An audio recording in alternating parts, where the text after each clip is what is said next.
Si vous êtes en train d'écouter cette vidéo, je soupçonne fortement que vous êtes quelqu'un qui voit. Et je ne parle pas d'une personne non aveugle, je parle de quelqu'un qui voit à l'intérieur de lui.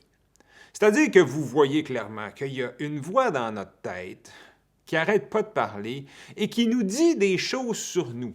Tu es comme ça, tu devrais faire ça, fais pas ça, j'aime mieux ça, j'aimerais mieux pas faire ça. Bref, elle se ferme pas la gueule. Donc, vous voyez cette voix à l'intérieur de vous et cette même voix vous dit qu'elle est tannée de penser toutes ces choses-là. Elle vous dit qu'elle est fatiguée d'agir de telle manière dans une situation donnée, qu'elle est tannée d'avoir ce feeling-là, de se sentir pris du ventre, de la gorge, qu'elle aimerait être autrement. C'est drôle quand même, hein? Cette chose qui parle, qu'on voit, et qui nous dit qu'on devrait être autrement.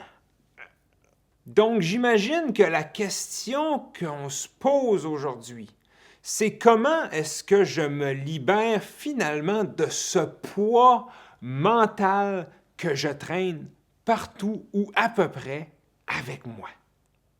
Alors, je vais partager mon expérience là-dessus.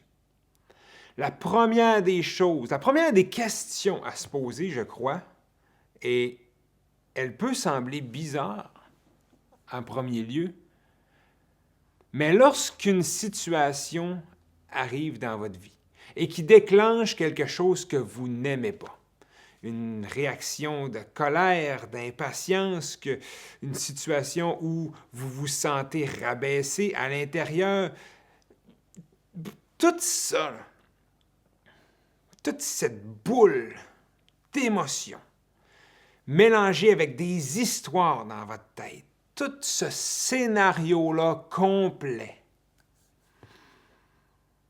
est-ce que vous en voulez encore? Et la première réponse logique, c'est évidemment « Non, je n'en veux plus, Mathieu. Pourquoi tu me poses cette question-là? » Regardez de plus près. Si vous n'en voulez plus, pourquoi vous continuez à croire ce scénario?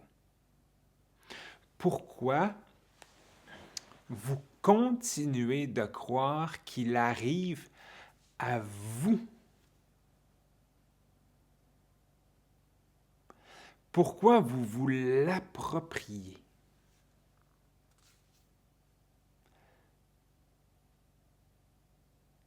Et la réponse du mental, c'est simple, Mathieu.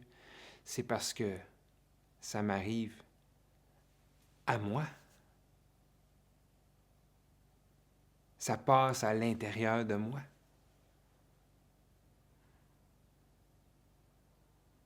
Et cette prochaine question va être encore plus bizarre que la première. Mais qui êtes-vous?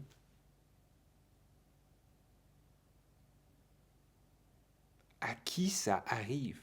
Pour vrai? Pouvez-vous dépasser le stade de la réponse mentale?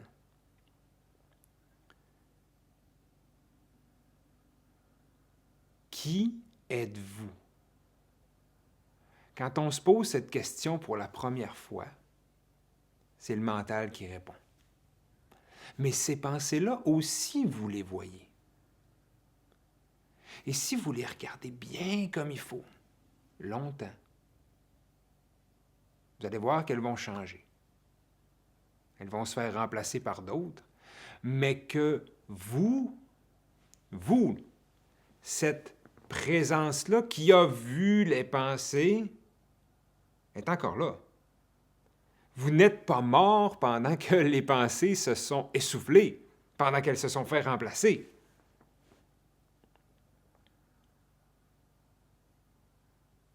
Qui êtes-vous? Cherchez en dedans. Essayez de trouver cette chose qui est moi à l'intérieur de vous. En dedans de vous, il doit y avoir un point à quelque part que c'est vraiment vous. Souvent, ce point-là, il est comme en arrière de nos deux yeux. Pour moi, en tout cas. Il y a des gens qui peuvent le sentir ailleurs, dans le cœur, par exemple. Mais je crois que chez la plupart des humains, ça se situe comme en arrière des yeux. Comme si on vivait à partir de notre tête. Et oui, effectivement, les humains, on vit beaucoup dans notre tête, beaucoup dans nos idées, dans nos histoires, dans nos scénarios. Mais si on fait une vraie recherche intérieure, qu'on se ferme les yeux et qu'on essaie de trouver le point « moi », qui suis-je?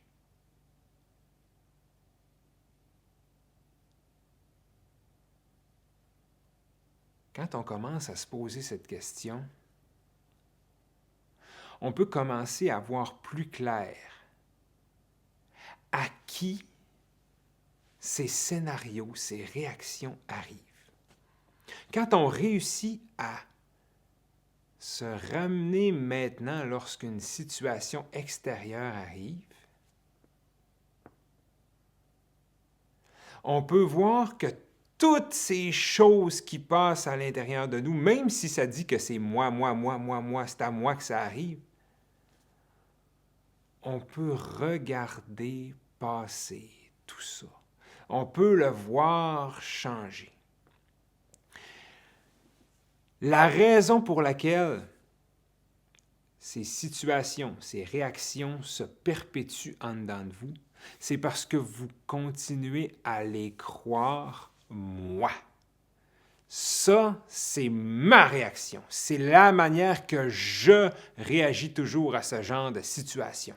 C'est moi, c'est votre identité. Et tant et aussi longtemps que vous considérez tout ceci, cette boule-là, d'une manière personnelle, elle va vous suivre. Jusqu'à la fin de vos jours s'il le faut. Je sais, ça peut faire mal. Je sais que c'est plate, la phrase que je viens de dire. Mais la vie, elle nous fait des cadeaux qui sont parfois emballés sous une forme très désagréable, sous de la souffrance. Elle nous envoie toujours un peu le même genre de situation pour qu'on apprenne quelque chose de cette situation. Et la chose qu'on a à apprendre, c'est que c'est pas personnel. On a à apprendre qu'on peut voir cette situation sans la considérer comme ma situation. On peut ne pas réagir. Et moins on réagit à une situation avec nos vieux patterns, avec nos vieilles réactions, c'est vraiment ça le mot quand quelque chose arrive. On fait toujours la même chose, on espère un résultat différent, mais on fait la même chose. Avec la même force, on essaie d'éviter de changer la situation. Mais la vraie clé est dans le fait de ne pas résister. Bon, cette situation passe. Est-ce que je peux rester avec totalement, sentir tout mon corps être envahi par cette situation-là, voir ma tête partir dans son scénario, voir ma tête blâmer la personne qui a déclenché ça en dedans de moi, mais la chose qui voit tout ça, est-ce que je peux être dans le milieu de la tempête, tout nu, à subir la vie, la regarder passer et voir ce qu'elle est pour vrai, c'est-à-dire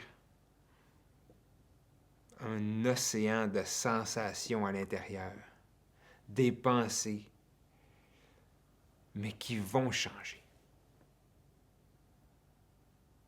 Parce qu'aucune situation, aucun feu intérieur comme ça ne dure.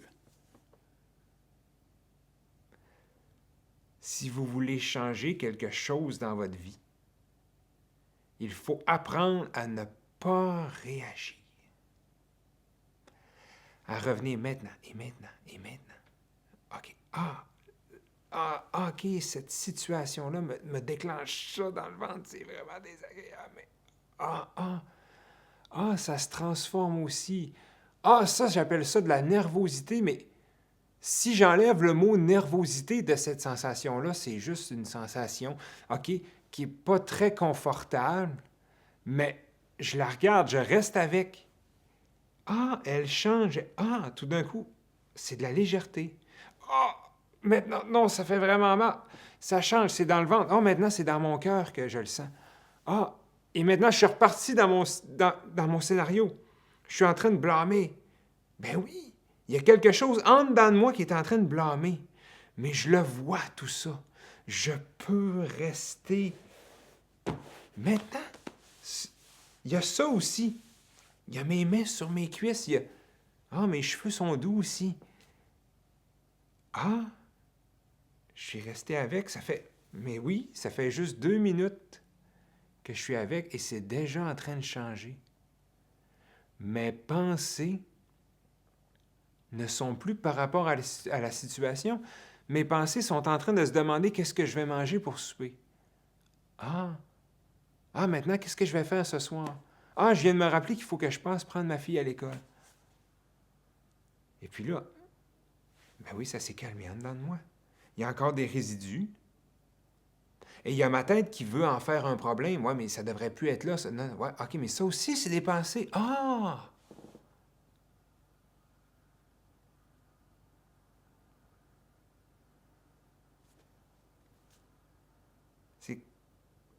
C'est d'une manière aussi détachée qu'on peut voir ce qui se passe en nous. Et la vie va toujours nous renvoyer ces choses-là, jusqu'à temps qu'on ait vraiment, vraiment, vraiment, vraiment compris. Mais à force de le voir sans réagir, vous allez le voir tellement rapidement que « c'est ce vieux scénario-là, mon vieil ami qui revient. » Vous allez le voir tellement rapidement que ça va se désamorcer tout seul en quelques secondes, jusqu'à ce qu'un jour, ça disparaisse de votre vie. Mais il faut commencer par ne pas réagir. Alors, est-ce qu'il y a une situation en particulier dans votre vie là, que vous vous dites « Hey, ça, j'en veux plus ». Est-ce que vous pouvez commencer à répondre à cette situation d'une manière différente, d'une manière nouvelle? D'avoir le courage de laisser aller toutes les vieilles réactions, toutes vos préférences, de laisser ça de côté et de rester dans le milieu de la tempête.